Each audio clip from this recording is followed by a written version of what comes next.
ใช้โปรแกรมออกแบบบ่โทรศัพท์เคยใช้ใส่เรามีใส่อ๋อโทรศัพท์เอาใส่เอาไว้พิมพ์ตอนพิมพ์อาจจะเส้นหน้าพิมพ์แบบโทรศัพท์มันจะพิมพ์แบบกดขึ้นหกบักจังลองขึ้นเสนอกว่าพิมพ์ได้แต่มันโบแจ้งนะโบแจ้งเพราะว่าตัวนี้มันเกิดผ่านความร้อนมันจะรีบพิมพ์แจ้งแต่มันบ่เหมาะสมเปิดขึ้นมาที่มีหน้าต่างนี้เอาไปสร้างเอามอมาคลิกใส่นิ้วได้มาพิมพ์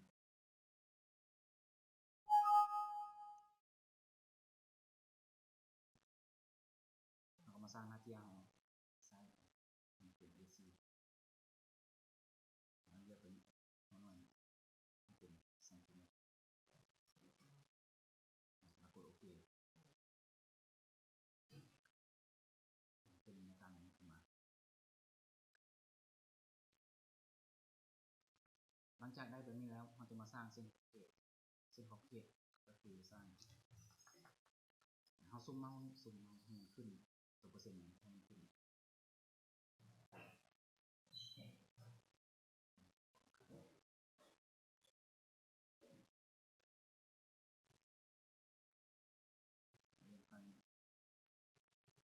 จะมีเปอร์เซ็นต์ 0.5 ไม่อยากให้มันกลับไปหน้าเดิมนะเทียบเอาเข้าเปอร์เซ็นต์ที่แสดงมันเลือกเป็นที่เกิด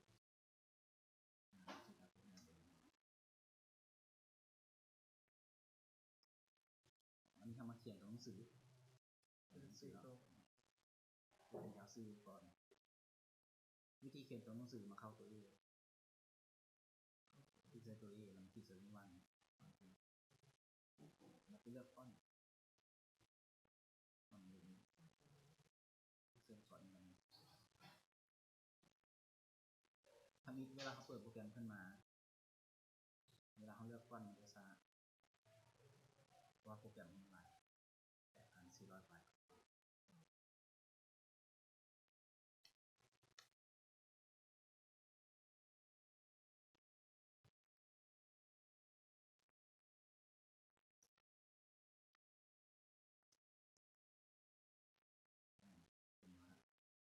วิธีเลือกฟอนต์ให้มันโซกันนี้แล้วมาพิมพ์ใส่สมมติว่าเขาเลือกเป็นฟอนต์โฮมการ์ดพิมพ์ใส่ขึ้นโฮมการ์ดนี้แล้วทำให้เรื่องสอนลงดีกว่าเราต้องไปคลิกมาถ้าเขาคลิกมาเอาเรื่องมาสอบดูเลยใส่หน้าพิมพ์เป็นการทำมาเริ่มลูกศรดีกว่าของแห่งการ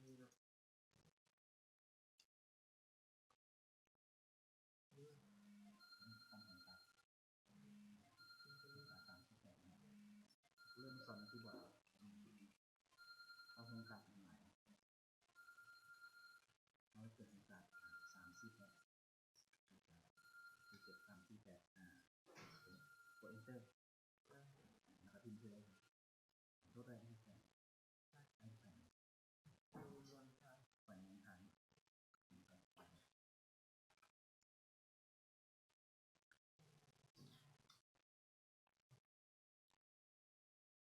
วิธีเขียนน้ำมัน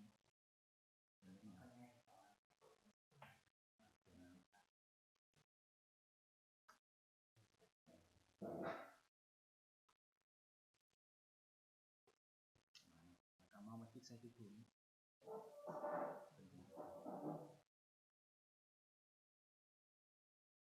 ที่ถุงก็คือคำสั่งในการเขียนงานแล้วก็มาดึงเขียนง่ายขึ้น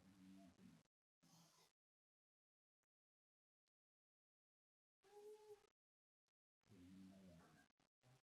ประมาณ9 เมตร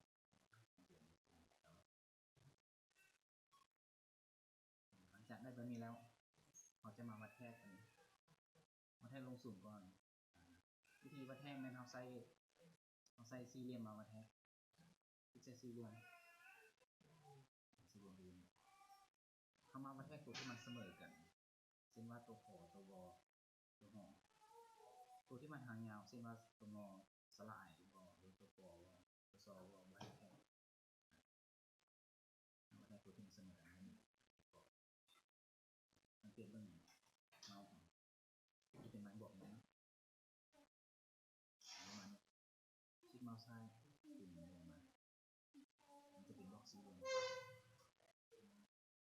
แล้วมาสังเกตตัววงสูงเขาต้องสูงตัวนี้ต้องสูงมากกว่านี้นะ30เท่าตัวยังไม่ได้เดือดขนาดเท่านั้นเป็นเสี่ยงนะครับยังบ่ได้จ้ะ นั่นยังไม่ได้แต่เมาส์ที่ใช้คือที่ใช้ที่คือมาซื้อเล็กกว่าที่กว่าแล้วมาดึงมันง่ายขึ้นเรามาคิดนะ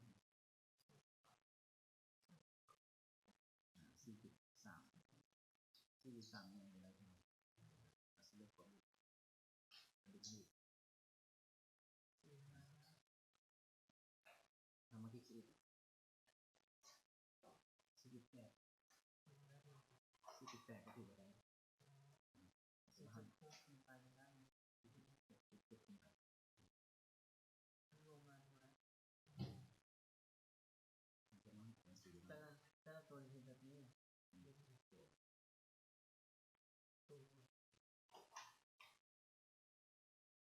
ระมาณนี้48ถ้าเขาเอา5ขึ้นไปมันได้ง่ายสีได้ง่ายต้องเอา4ขึ้นไป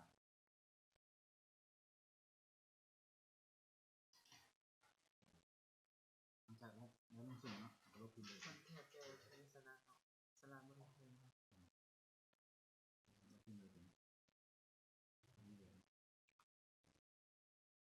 อันนี้ยังลงมือกว้างเนาะมือกว้างก็ดึงเข้าเลย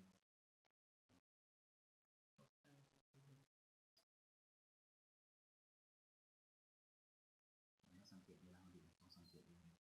มือกว้างเนาะ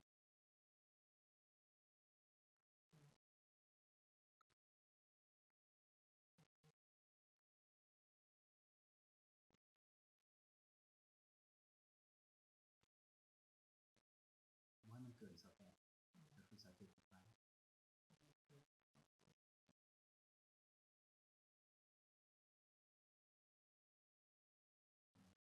หลังจากได้แบบนี้แล้วต้องเปลี่ยนสีเป็นสีเป็นนำระดับสีออกมาเลยเข้าไปดีไฟล์เข้าไปเลือกเป็น import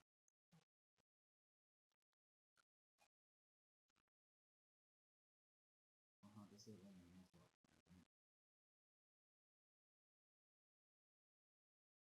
ขอเพิ่มเข้ามาที่วัน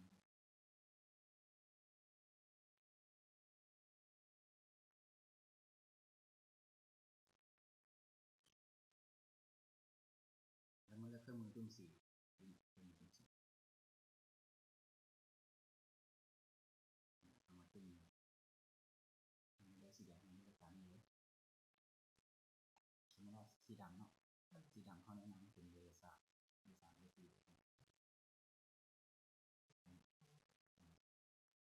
ถ้ามันสีแดงมันก็แบบสีเลือกเป็นสีดำสีดำเบอร์3โอเค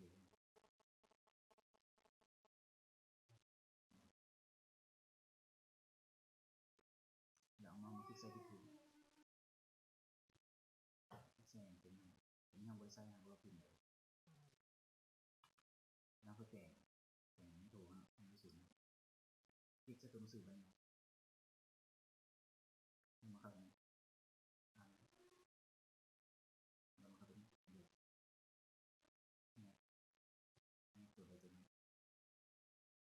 คลิกจะตัวที่เราจะแตะตัวนี้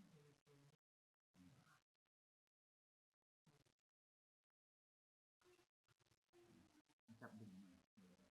สอนคือว่า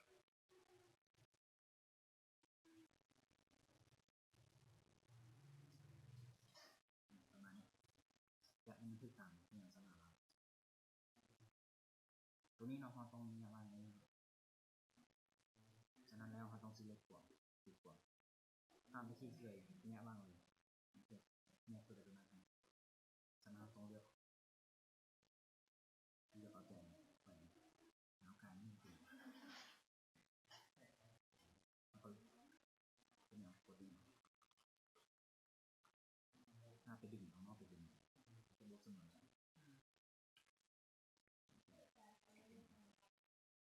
ระยะห่างประมาณต้องเบิกจากห่างกันประมาณ2 เท่ามันจะได้แบบนี้แล้วซื้อตัวที่คนแล้วมาเข้าอะไรเนี่ยเข้าปุ๊บแล้วมาสังเกตมันเลยมันกว้างเนาะที่มันเป็นอย่างไรในการที่ดึงเขา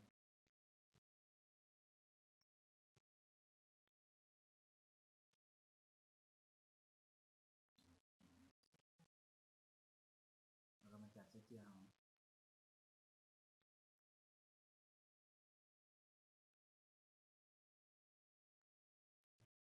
เอาไปใส่แบบนี้บ่ได้มันต้องหมุนกันเกี่ยวคลิกใส่ตัวหนังสือถ้าทำคลิกมันจะโซ่มันจะโซ่มันครับต้องคลิกใส่ก่อนคลิกใส่มันจะโซ่มันเป็นขึ้นมาพิมพ์ไปเป็นใช้90เจอเป็นจากที่ดูเสื้อเจียวอันใส่เจียนบ่ได้บ่ จะเสื้อให้การเส้นบนสันโอเคนี้เราสามารถดึงแล้วก็มีเหลือ2 บาทดึงประมาณข้างเดินด้วยกันเหลือดึงประมาณผมก็มีการแล้วปีนมาจะตัดเส้น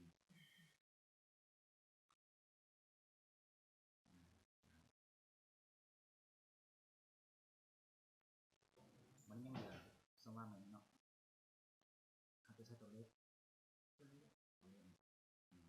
เพราะว่าเจี๊ยเขาใบหนึ่งมันจะได้ตัวเลขตัวหนังสือแถวนึงเก็บตัวหนังสือตัวนึงตัวเลขตัวนึงเขา2 ตัวเลยจะใช้ตัวเลขอะไรเนี่ยเขาได้ตัวหนังสือตัวเลขใกล้ๆเจียนใบนี้นะ สำหรับเจี๊ยใบหนึ่งเนาะต้นทุนเขาเนี่ยเวลาปิ้นออกมานะต้นทุนเขาถึงอยู่ใบหนึ่ง3,000 กีบไม่จบแล้วครับต้นทุนของใบหนึ่ง3,000 กีบเวลาปิ้นออกมาดิ้นใหญ่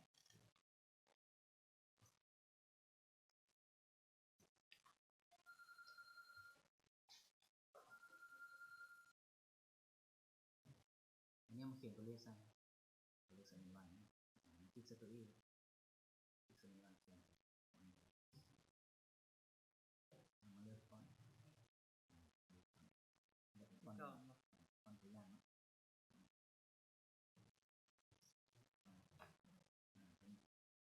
เป็นกด enter มาตีใส่มาตีมันจะซื้อคืนมาขยายมาพิมพ์ใส่ลงสูงเรื่องสมาร์ทพิมพ์เจียนนี่ก็คือขึ้นหลักแบบนี้เปลี่ยนเอาเมาส์พิมพ์ว่า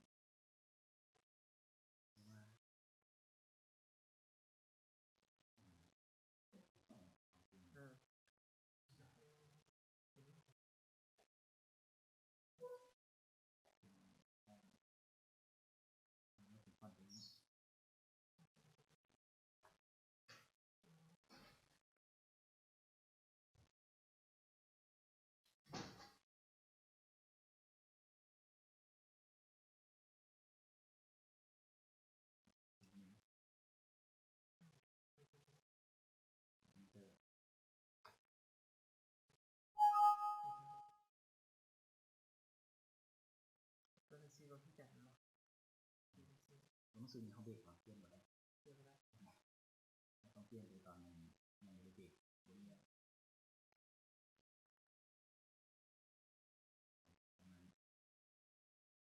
ต้องดึงให้แน่ประมาณแล้วก็มาพิมพ์ใส่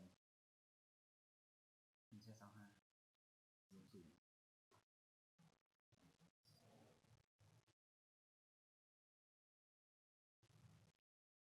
สำหรับลงกวงสามารถแต่หลังจากใส่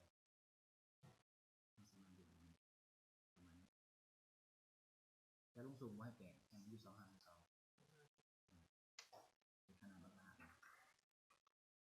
มาจากเสียเอา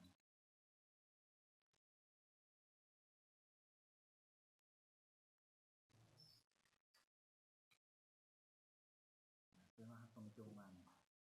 เวลาไปตัดที่เสียตรงนี้ตัดแล้วก็เปลี่ยนสีให้กับตรงสีตัวเลขเขามันจะใช้สีดำนี่เลยนะดำนี้เวลาเปลี่ยนเหมือนสีกาแฟที่เป็นดำทั้งมาจุ่มนี้เลยพอตอนนี้เปลี่ยนแล้ว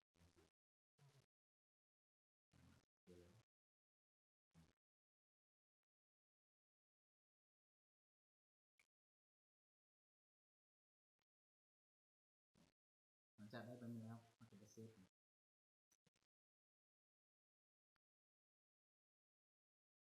วิธีเซฟมันเข้าไปเข้าไปเอาพอร์ตเลือกช่องเอาเซฟไว้หน้าจอมาเปลี่ยนชื่อเป็นยังไงนะชื่อนะจะมาเลือกตรงนี้นามสกุลก็คือสำคัญเลือกให้มันเป็น PNG ที่เพื่อต้องเลือกเป็น PNG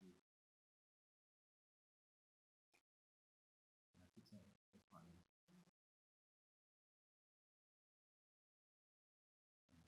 PNG มันจะเป็นภาพที่เป็นขึ้นมาโอเคเลยภาพเป็นนี้เปิดโทรศัพท์ขึ้นมา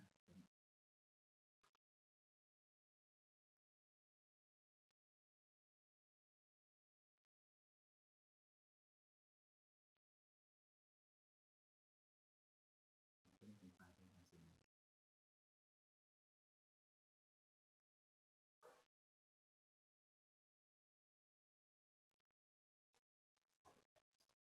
ที่เขาตัดมันมีว่าอะไร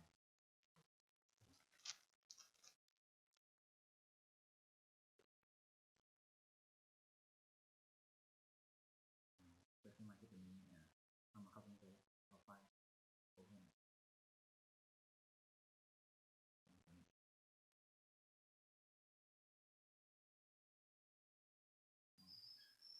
เอาเข้ามาแล้วนี่เลยต้องไปแจ้งเป็นสร้างจริงต่อไป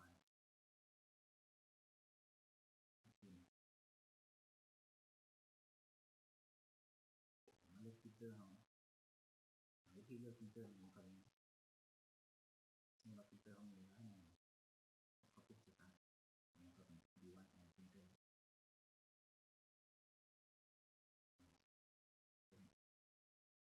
เป็นดำนะครับแล้ว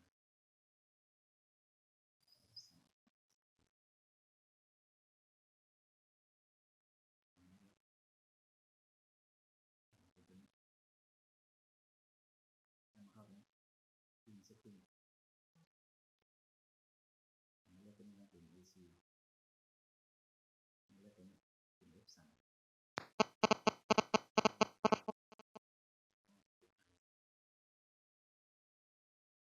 แล้วก็แล้วเลื่อนเมาส์เป็นลงมาแล้วมาเข้าเป็นฟินิชชั่นแล้วที่ใส่กับด้านที่งานเพื่อต้องได้เปลี่ยน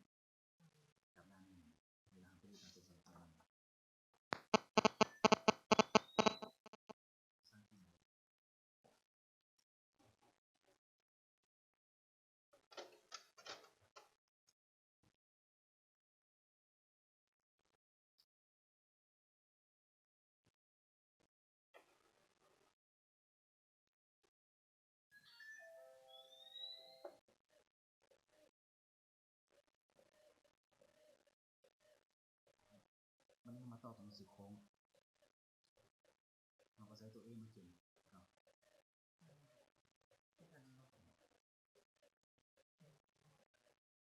มาเขียนใช่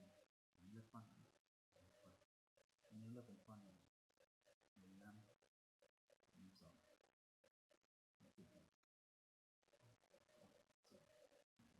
ซึ่งน้ำเรื่องสอนที่หมด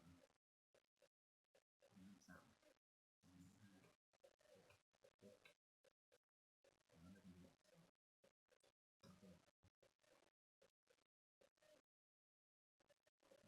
เราจะเปลี่ยนไปไหนสังเกตได้สัก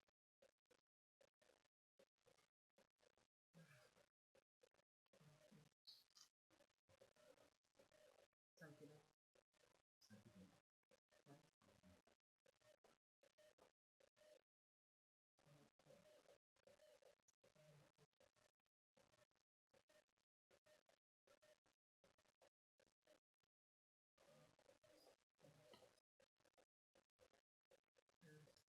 ต้องสื่อสารไปซึ่งเป็นตัวอย่างแล้วนะ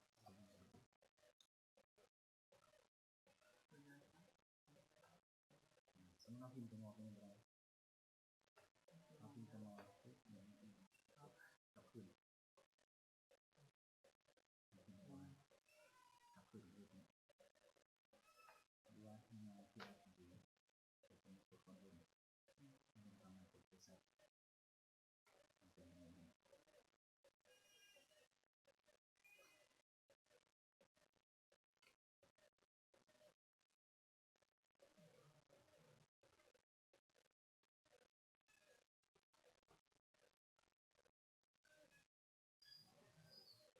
น้องมาคิดเสร็จดีขึ้นเป็นยากขึ้น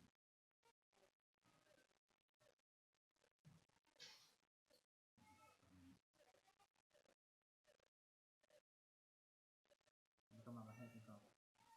ใส่ซีเรียลมาครับ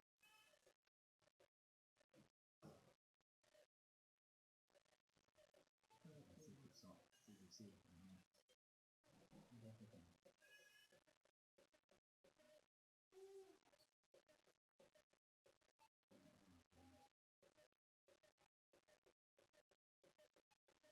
นต้องการเราซีเราแบบนี้ไม่ได้พิมพ์เป็นภาษาแล้วก็ต้องเป็นเ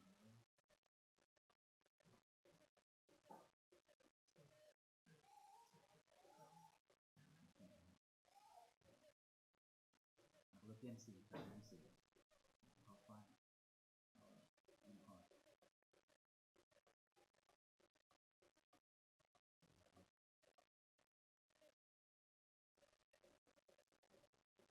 ซึ่งเราจะเป็นสีน้ำเงินน้ำเงินเบนนี้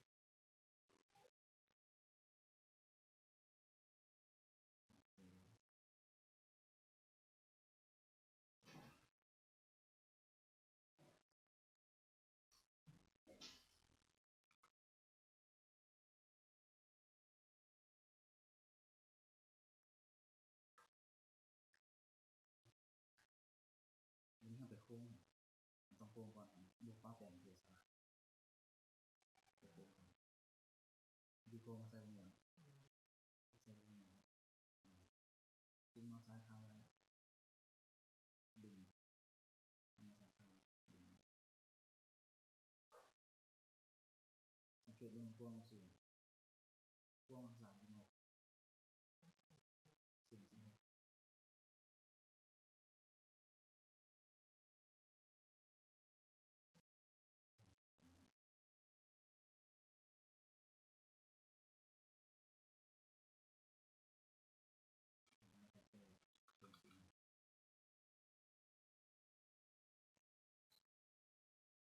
ซีเล็กหัวที่หัวตัวสูงกับมุกมันเข้ากันมันเข้ากันมันเป็นที่เจ็ดที่มันเข้ากันมันเป็น ABC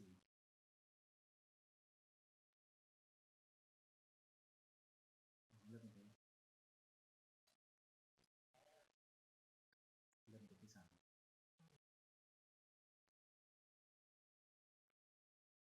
แยกมันแยกตรงสื่อวงออกจากกันให้เขาหน้าก็จะเด็กคิดมันว่างกันเลยแล้วมันคิดมันเด็กนะเรียกเป็น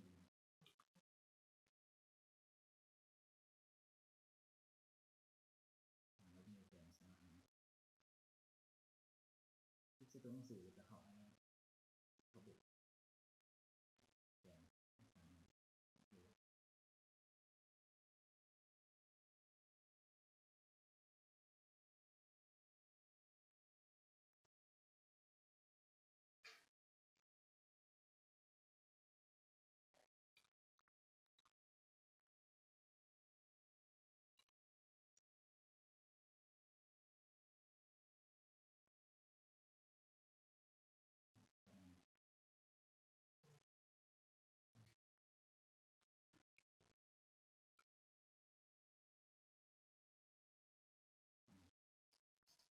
แต่ตัวนี้ต้องแยกว่างเรื่องของตัว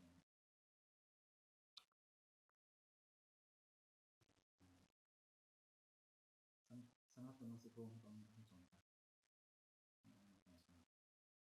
ที่เสนอ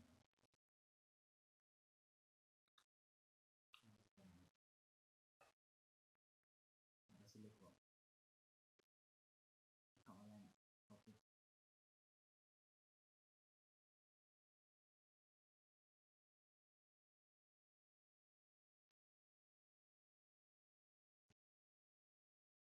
แล้วก็เป็นหมุนใช่ไหมสุภาษิตที่จะต้องสื่อแล้วเข้าสุภาษิตมันจะ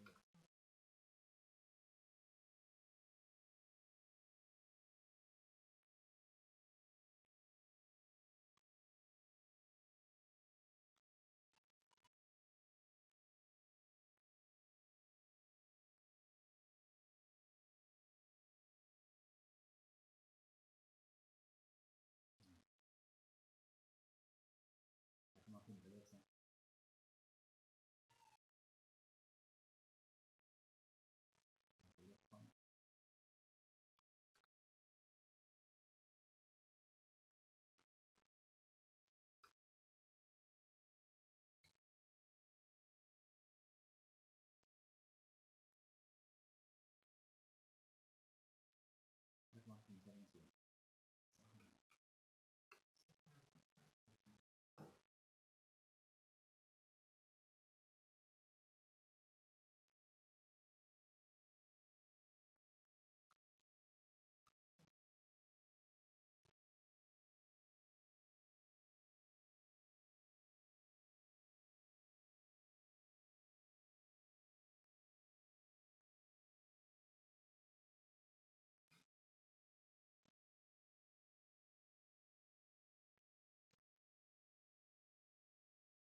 ซองเสียเลยเสียซองดี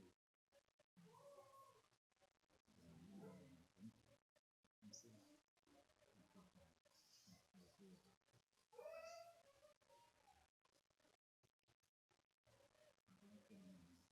เหมาะกัน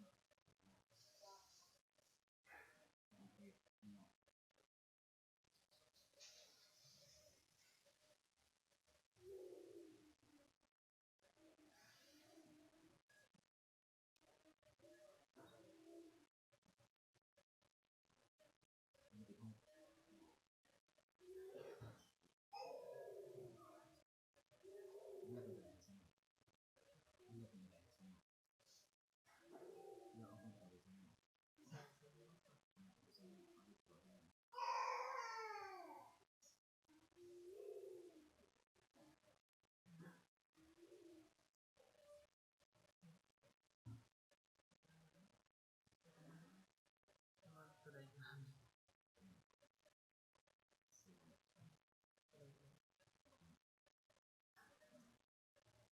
เบิกขนาดเนาะขนาดลงทุนเกิน5สูงขนาดก็ดี เกินพอดีละ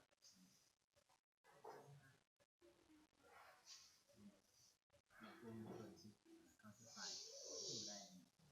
ว่าขนาดนี้เราปิดทางนะทางยาวเพื่อลูกกุ้งใส่ของตับขนาดของลูกกุ้งมันแห้งเนาะขนาด10เซนต้องถึงมันให้ตัดมันจะถึงกระจายแล้วมันจะหมวกของคุณนอนหนาสนิทเราไม่เคยน่ารีบมันเป็นลูกกุ้งมันเกิดมันเหลือมันก็ปรับตัวนี้คือเป็นลูกกุ้งพรีเมียมตัวพรีเมียมคือสมาร์ทที่สุดตัวนี้มันเป็นสีม่วงว่าปีเตอร์มันสีขาวไอ้จะเป็นเสื้อสีดำเราต้องเลือกเสื้อเอาเลือกสีอ่อนเป็นว่าสีแดงอ่อนสีหัวสีเหลือง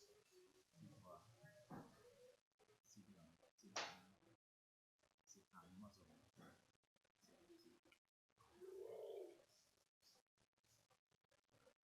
ตัวนี้จะมาแต้มเส้นใช่เราจะเป็นเนี่ยทำแต้มเส้นวิธีแต้มเส้นมาเข้าถึงเลือกเป็นที่สองจะแต้มเป็นแบบสีแต้มต่างหู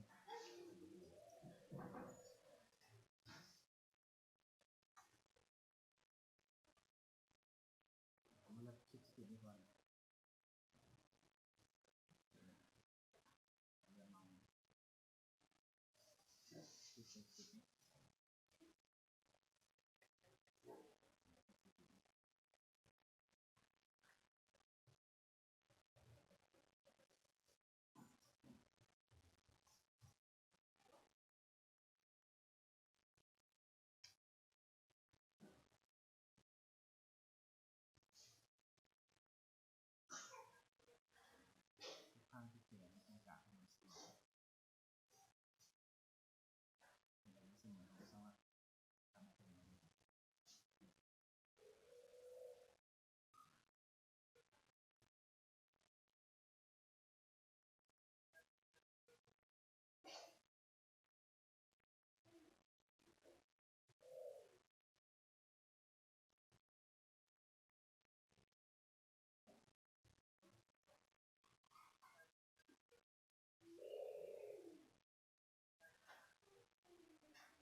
ช่ตัวที่มันก็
ประมาณ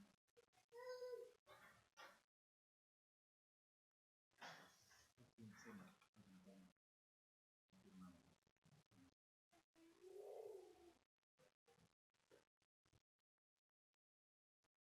แก่ทุกข้างต้องให้เส้นพลังตัดจะตัดพลังเส้นสวยงามเอาไปกะจะเอาเป็นการมันสูงเอาแทนเอาไปแปลงสิ่งนี้มาเลยครับเอาปิ้นมันสิ่งที่แม่พิษสิ่งของเขาจะเป็นแค่ว่าสิ่งหน่อยแล้วก็ซิลิโคนมาเข้าอะไร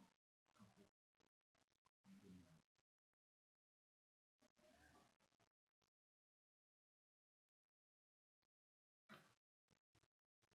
จะมีเหลือ2วันเอาปิ้นมาใส่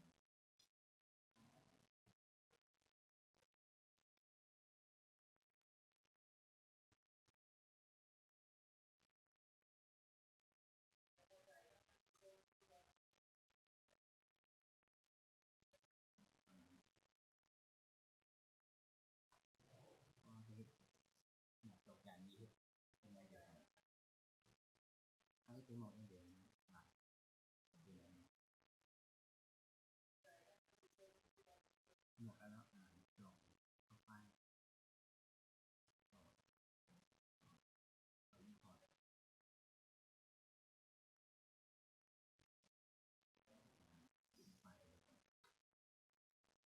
หลอกเขาสามารถเห็นได้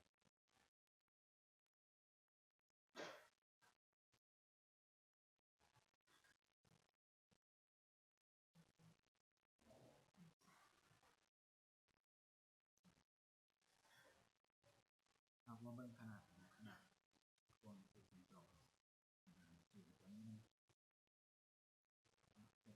ป็น ซื้อได้มีโฮม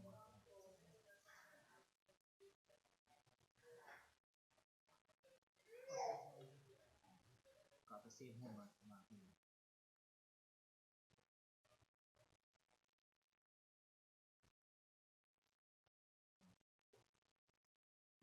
มาเองว่าส่งให้มาเซฟก่อนเพราะตอนนี้คือไปรีบตัวจริงนะดูจะไม่โซ่กันนั่นเลยเซฟเบอร์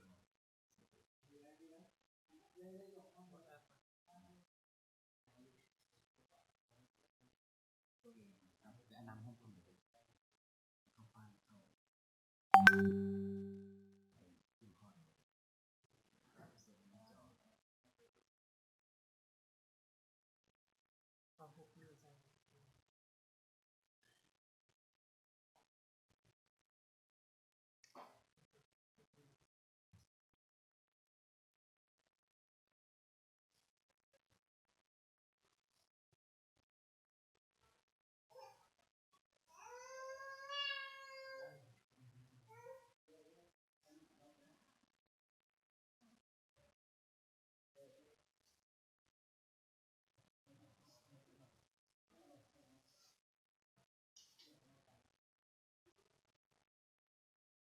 มันก็มาวัดเทศแบบ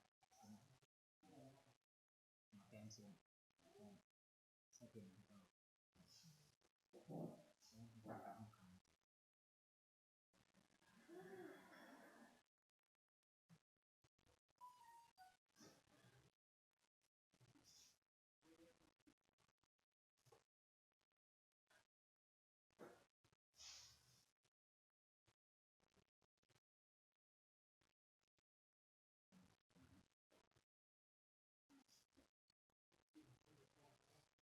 ก็ดึงใส่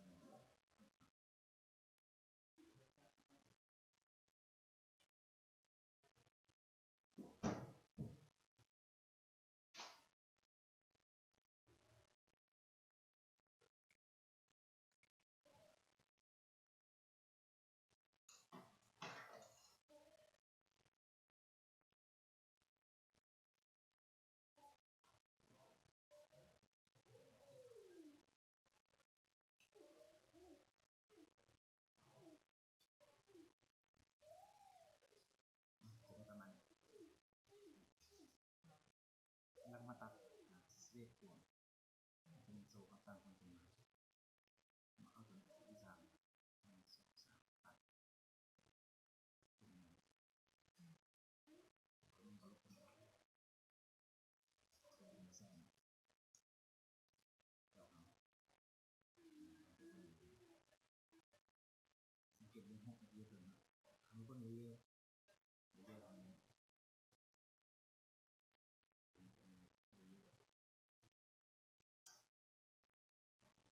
นี้เจาะเขาดึงมาดึงหกลงมาเรื่อยๆเรื่อย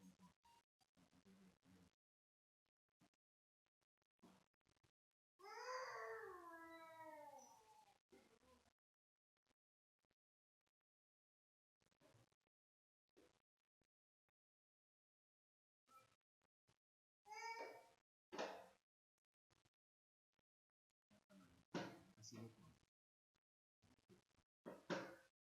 เข้าอะไรเข้าเครื่องงาน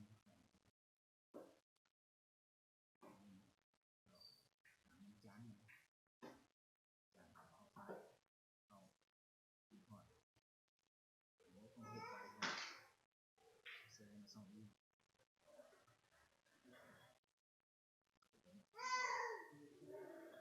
สมาชิกห้อง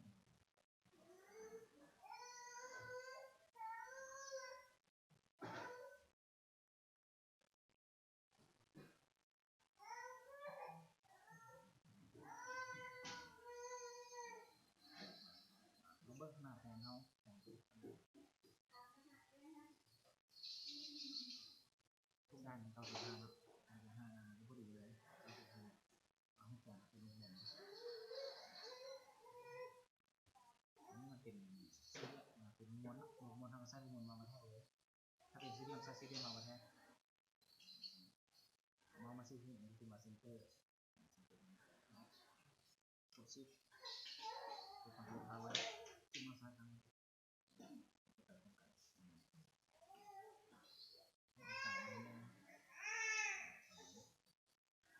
แล้วก็ดึงตัวแท่นี้ไปใส่ให้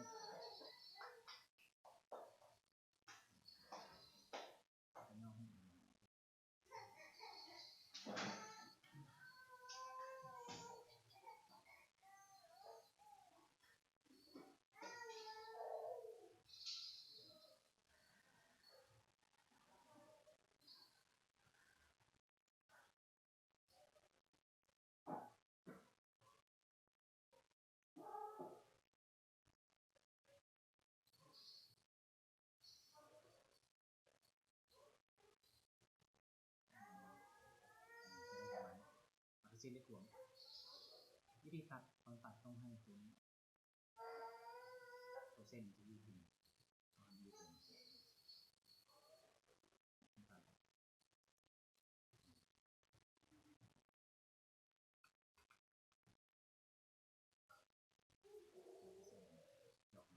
เลือกพอดี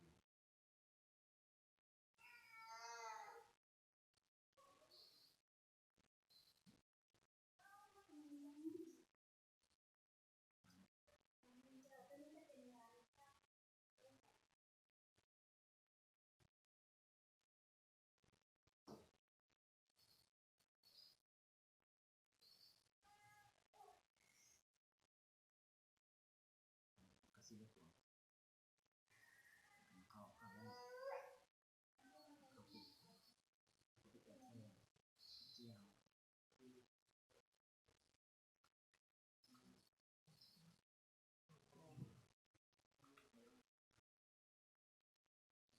เข้าปิดเสร็จ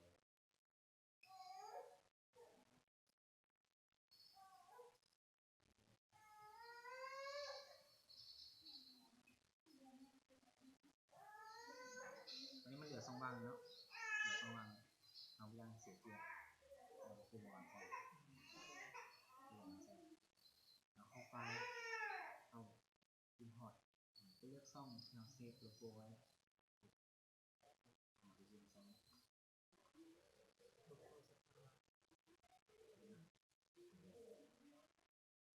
เปิดไปอีกเลือก2 ตัวนะเป็นโลโก้ปกสนะ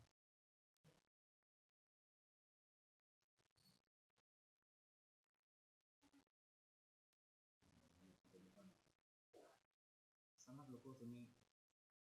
ต้องถ้าจะให้เป็นโลโก้พรีเมียมต้องแต้มเส้นถ้าจะให้เป็นมุกซับรีดลงเลยมันจะเป็นถ้าเป็นเสื้อสีขาวเนาะเสื้อสีขาวเสื้อสีขาวแล้วก็ยึดจากขนาดกับไปแจกเสื้อสีขาวสร้างพิมพ์มาเล่นแบบจะต้องแต้มเส้นพิมพ์มาไปรีดเลย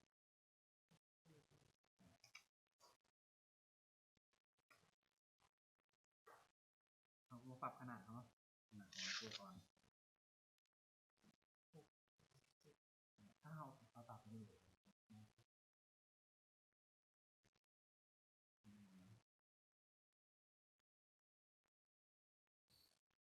ประมาณ6.5ถือว่ามันสังเกตดี6.5ถ้าเอา8ตามนี้เนาะ8.5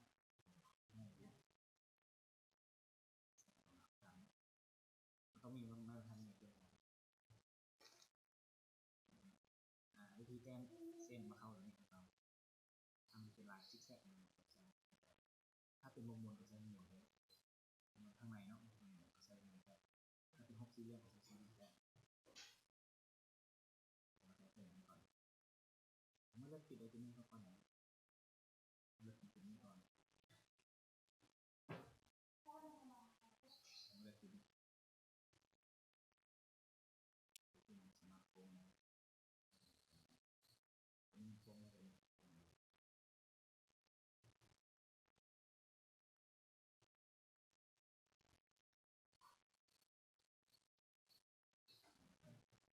เดี๋ยวนี้เนาะถ้าเราจะคลิกเลยบ่ได้ต้องหักเส้นก่อนหักเส้นออก เซนซีมันก็เป็นคำเอามาสิสังเกตมันเป็นตัวที่ตัวอยู่ข้างเรานักคิดมาซ้ำ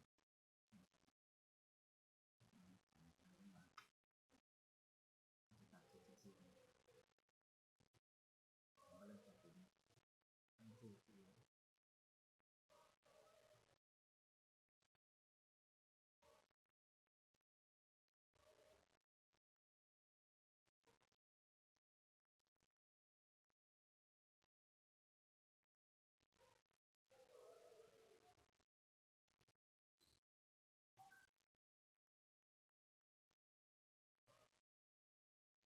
ถ้าโลโก้เป็นโค้งมันก็โค้งตามตัว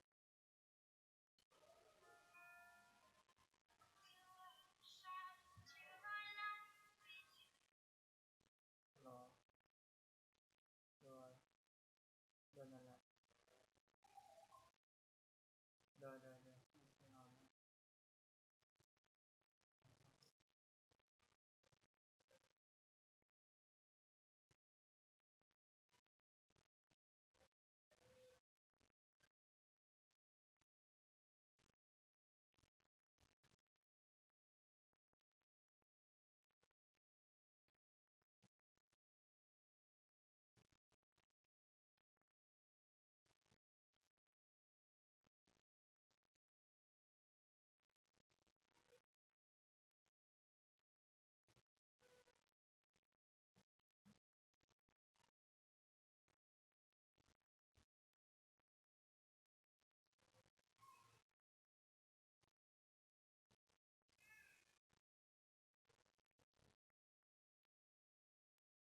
รอ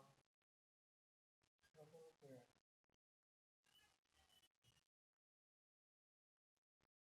แต่เป็นตอนนั้นคือไ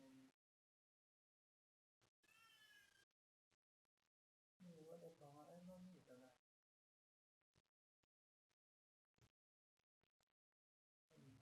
ไม่รู้ตัวละมา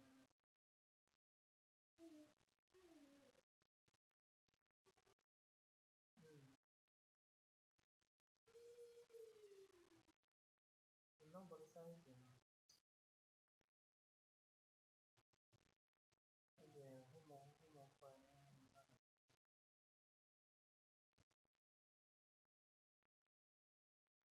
สมยอมเอา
สูงอยู่ประมาณ7 นาทีได้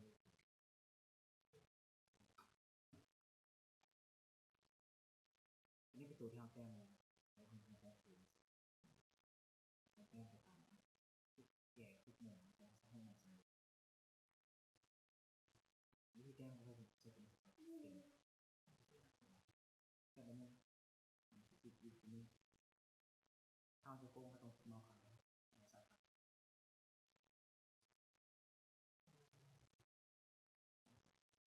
นะครับเช่น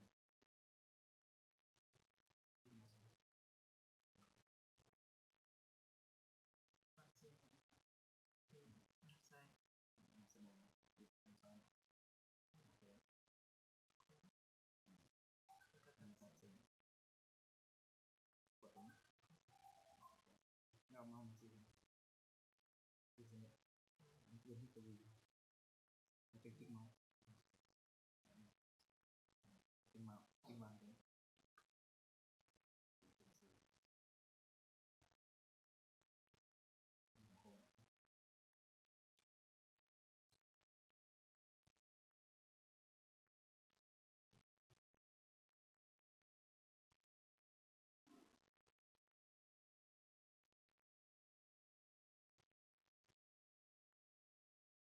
ต้องเลือกมุมที่สามารถโค้งได้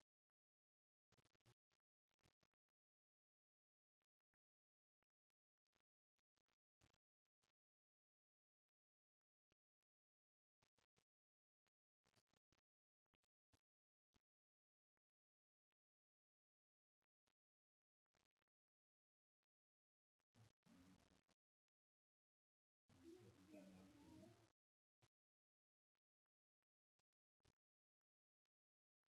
เราเป็นโปรแกรมของแกนเรามาจัดเป็นเทียมซึ่งเขาจัดนี่ใส่อะไรนะ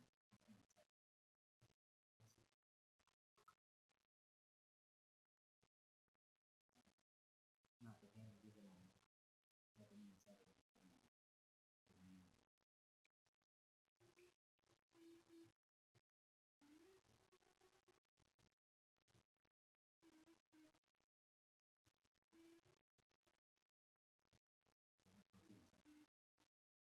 ตัวเองเนี่ยตัวทั้งสิ้นที่เวลามาใส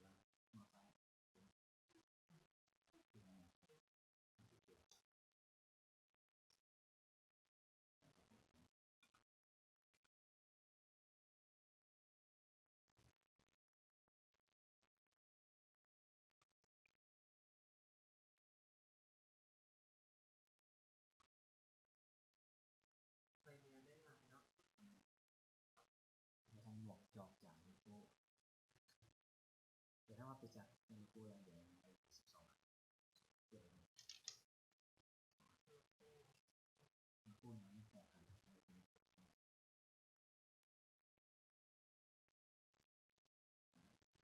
มันจะให้เล่นยากกว่าไปเซฟ